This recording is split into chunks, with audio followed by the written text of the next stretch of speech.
Hey yo, what's up everybody? So it's Devone going back here again. This is story time of my toxic friend group. Cause like, let's face it, we all got toxic friend groups, even if we don't want to admit it, but let's admit it. This is a safe circle. Okay, right, so I have these group of friends that I met in college, right? Because in college I did a lot of theater, right? So you go in theater, you meet friends, okay? And then so some of the friends I was meeting, everybody started off cool. Like, it was a little group there. I introduced myself, little by little. Then another person joins the group, and then another person joins the group, because like every semester we do plays, and so there'll be new people that want to join the plays, kind of every semester. And then so like it becomes like a little family within that theater, right? I gotta say family, right? So boom, like we're just doing shows. We're like going to parties, we're drinking all the time, we're going to food after every show. It's just getting like really cool and really like tight knit. But then maybe like after a year or two, it started getting really toxic. Cause like with me, I like had introduced so many people to the main group. Cause like there'd be like a main group, and then there'd be like a new person, and then I'll be friends with a new person. And because I'm friends with the new person, the main people, they will, also either talk to the new person, because I am like that middle point, right? So you would think because of that I'd have a little more respect.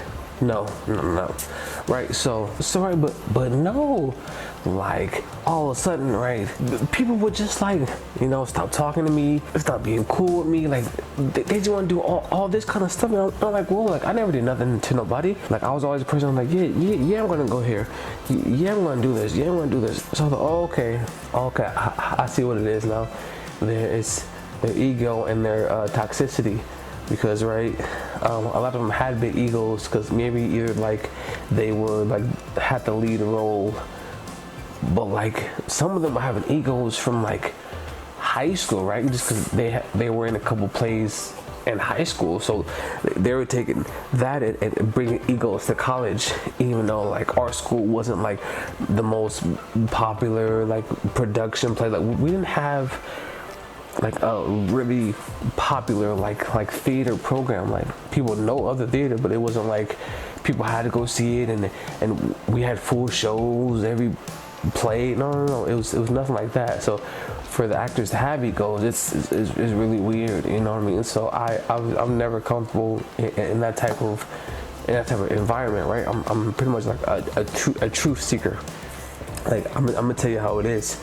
But then they don't want to be told how it is. They want to be told what they want to hear instead of what they need to hear. You know what I'm saying? They wanted to hear like, oh, you're so good, you're so great. If they messed up something, boom, perfect example, right? It is like 1 week before the opening night of the play, and one of our lead actresses, right? She still had a lot of trouble remembering her lines. Like it's 1 week before the opening, and you're the main actress, bro. Like the show is writing on you as one of the main cast. So like people are telling her like, hey, like come on, like you got to get it together. And she's all like pissed off. She's all like, you know what? You don't know how it is. I'm the main character. I have the most lines. You know what I'm saying? She start being all insecure and that, instead of just saying, all right, like yeah, you guys are right. Like she could have did anything. She could have like asked for help, or like, okay, you guys are right. I'm just focused more. But no, she wanted to have that ego and have that defense about us, and because of that, like our shows were not as good as they can be. The shows were very lackluster just because they wanted to focus on being cool, being social, being the top people, but instead like they just let us all down.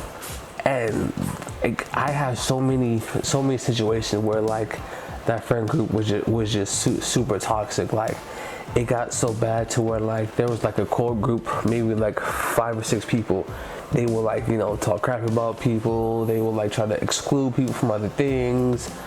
I remember one of my friends, got jumped at a party, and I remember like none of the like none of the people that were in that theater group did anything.